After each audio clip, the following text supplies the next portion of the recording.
Hello, welcome, and thanks for joining us on this edition of News 2.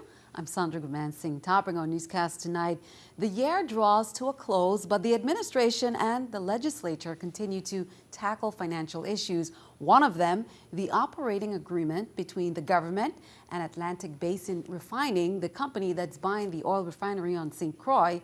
A study released just this Tuesday aims to make the final decision a little easier. News 2's April Knight is standing by with an update.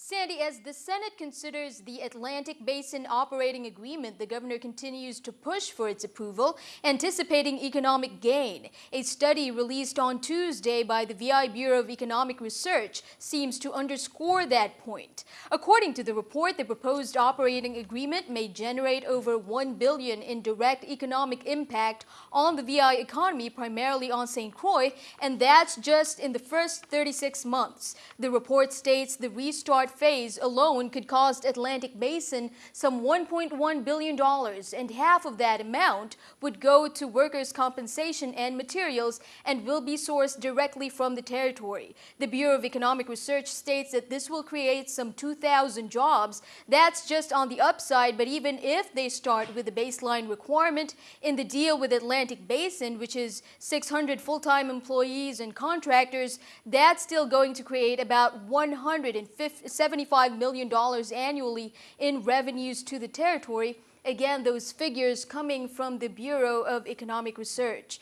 This is welcome news for the Virgin Islands, especially for St. Croix residents. Our unemployment level still hovers at about double the national rate, and that situation's been going on a downhill slope since the Great Recession and worsened by the Hovensa closure in 2012. So we're really looking closely at how this situation unfolds. Sandy, back to you. Thanks for that, April. Well, in other news, the St. Croix election recount has been halted in its tracks. Last week, some members of the St. Croix board denied the public access to witness the election votes being recounted. But one news organization took them to court to overturn that decision. News 2's Erica Parsons has the latest. Sandy, there's not much activity going on behind me right now. We know that Superior Court Judge Harold Willocks granted the Daily News a temporary restraining order to allow the public back in to view the recount after members of the board banned the media and the public last week. However, it seems as if that recount has been now postponed. The St. Croix Elections Board is being hit with two lawsuits. One by the VI Daily News for denying the public the right to witness the general election recount, and a second one by Senator Narita Rivera O'Reilly, who's requesting that the board stop counting votes for Senator Alicia Hansen. The board granted the recount request for three candidates: Epiphane Joseph, seeking a seat on the St. Croix Elections Board; Senator Diane Capehart, reseeking election and who was unseated; and Senator Hansen, who went through a lengthy legal battle to appear on the November ballot. Ultimately, she had to launch a write-in campaign. Now, Senator Rivera O'Reilly in the complaint says the board did not respond to Hansen's request within the 10-day time period required by law. Rivera O'Reilly also said Hansen is not eligible to request a recount because the law doesn't define her as a candidate, but rather a person who received write-in votes. In the other case, News 2 wasn't present when board members ejected the media and public from watching the recount last Thursday, but the Daily News suit said the three board members decided the law was written in such a way that the public was barred from viewing the process, and only candidates or their representatives could be allowed in. Now, I haven't gotten any definite answers about when they'll resume the recount process. I've heard it may be as early as tomorrow, but one staffer said that they'll send out a notice as soon as they decide the date. Sandy? Thanks for that, Erica. Senator Rivera O'Reilly is in the 7th spot for senators elected last month. News 2 will keep you updated on this story. Major crime detectives on St. Croix have arrested 21-year-old Leo Sardis Casanova and charged him with murder in the first degree in connection with the November 17th death of 54-year-old Javier de Jesus. Detectives said De Jesus died from blunt force trauma to his body. Casanova was arrested on December 9th at about 5:30 p.m. He was placed on a bail of $1 million and remanded to the Golden Grove Adult Correctional Facility pending his advice of rights hearing. Major Crime and Criminal Investigation Bureau detectives continue to investigate this case. Well, as you put up those Christmas decorations, the VI Fire Service is cautioning you to do so carefully to avoid a fire incident. Just this weekend on St. Thomas, an old abandoned structure in the vicinity of the old J. Antonio Chavez School caught fire and caused some difficulty for fire responders. What happened, what makes it so unique is this is the second time we had a fire in that area that caused us some difficulty. This is a long distance up some stairs, and it's like a lot of little alleyways to get to the homes. Very, very tight. All the homes are closely built. All of them are mostly wooden structures. We know the vagrant lived squats in the house. We couldn't find anything at that time because everything was, burned out. Right now, yeah, we asking people to, not plug in too much things on the outlets for Christmas trees, Christmas lights, and stuff like that. Count on 2 to keep you updated. This weekend, USVI ambassadors with Nataf Romaine returns to CBS TV2 for Season 2 with an all-new ambassadors and with an all-new format this Saturday at 8:30 p.m. here on CBS TV2.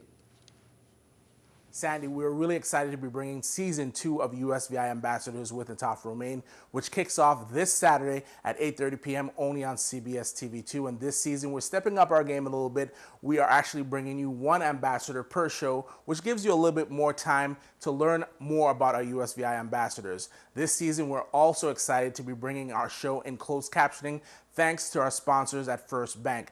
This will allow those who are hearing impaired to also enjoy the show. This season, we have folks like Rashawn Ross, who's taking us on tour with the Dave Matthews Band. We also have Olympian Cy Thompson. So we're getting a lot of great stories. Once again, I would like to thank the U.S. Department of Tourism, who is the primary sponsor of our show, as well as CBS TV2.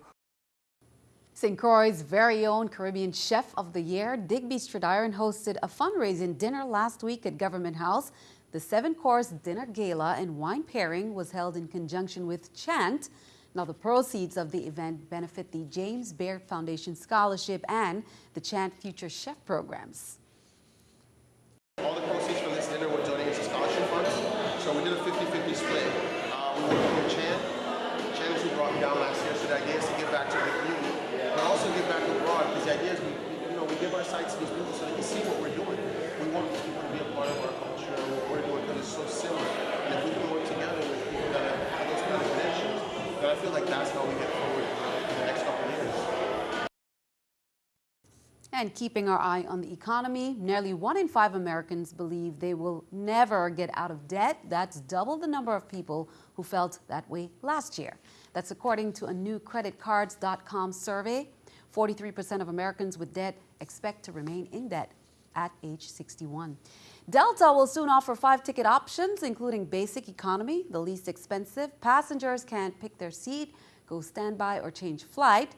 Delta Comfort Plus, which offers more leg room and free alcoholic drinks, and Delta One, which includes flat seats. Here's the New York Stock Exchange with the Stock Market Watch. Take a look at the numbers. And coming up on News 2, there's no place like home for the holidays. Looking to fill up your Christmas calendar? We've got you covered.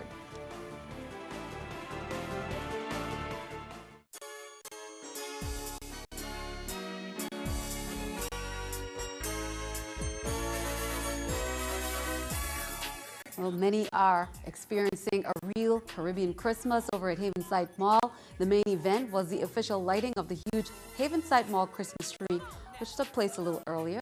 Lots of entertainment, local foods, arts and crafts, and of course special discounts. Some of the bands included Cool Sessions and many school steel bands, and for the first time, a kiddie village is featured. Residents and cruise ship passengers are taking in the sights and sounds. Well, Disney added a little magic to the day for some St. Thomas children when the Department of Tourism, in collaboration with the Florida Caribbean Cruise Association and Disney Cruise Line, hosted the Disney Holiday Gift Project at Frenchman's Reef Marriott's. The Disney Holiday Gift Project, now in its 17th year, is an annual holiday event hosted by the Department of Tourism for those less fortunate in the Virgin Islands. Over 200 children from the Division of Special Education, Department of Human Services, Children and Family Division, and more were the recipients. Each child received gifts and enjoyed refreshments, while 25 Disney volunteers and characters entertained. Well, 'tis the season for holiday etiquette. In case you don't want to make it on Santa's bad list, here are some tips to keep in mind.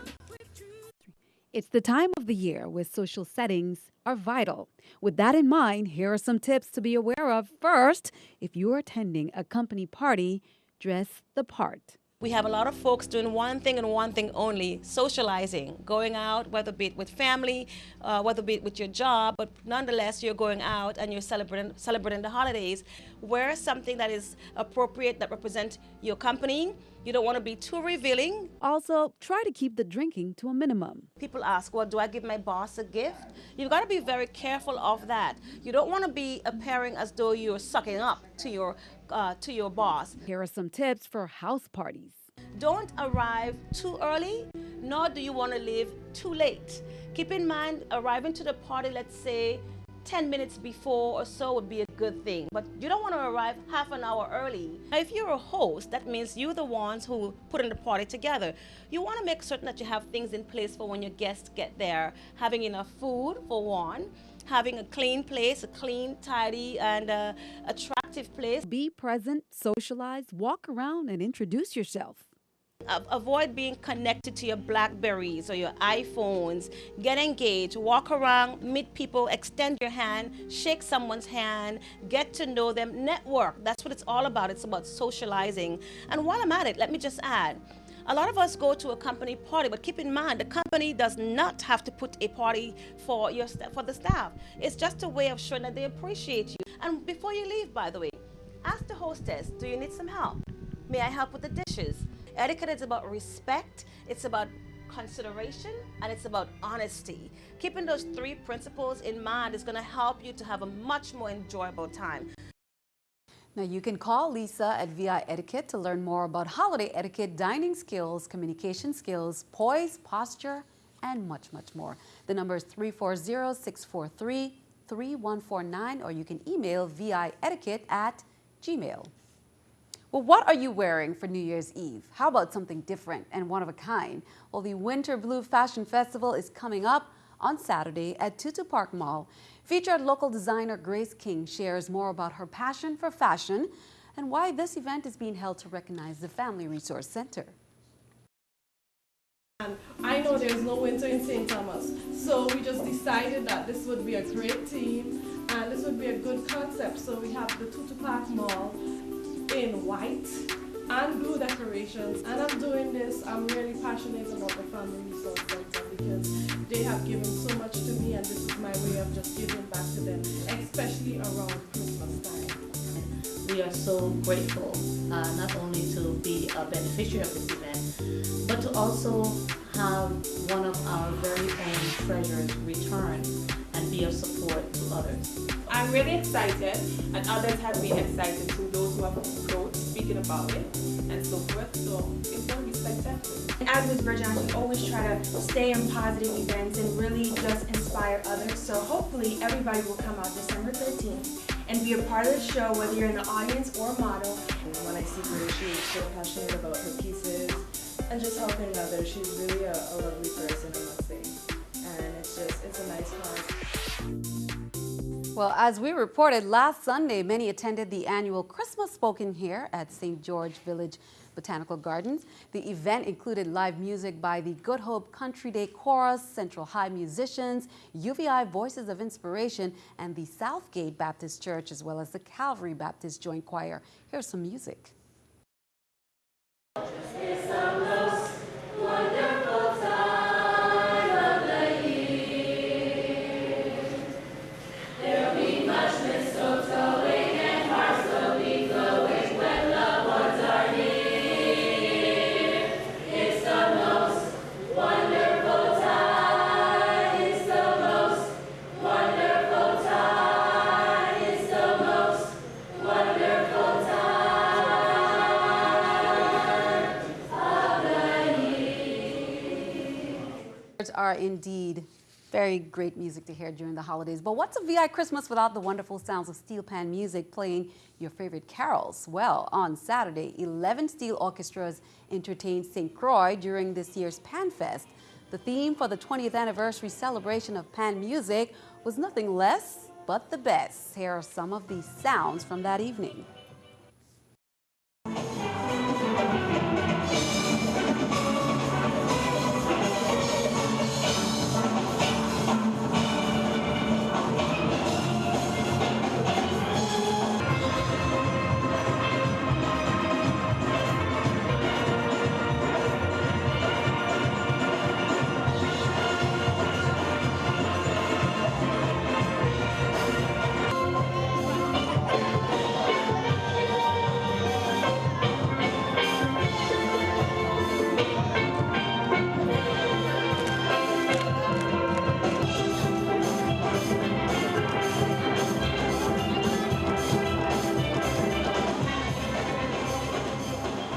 sweet sounds of steel pan music. Well, many turned out to the Waiko event, but the next big shopping event is coming up. The St. Thomas St. John Chamber of Commerce presents Miracle on Main Street. That's on December 19th. Plus, celebrated along the Charlotte Mali waterfront, festive boats of all shapes and sizes will be found parading along the downtown waterfront, decked in lights and decorations.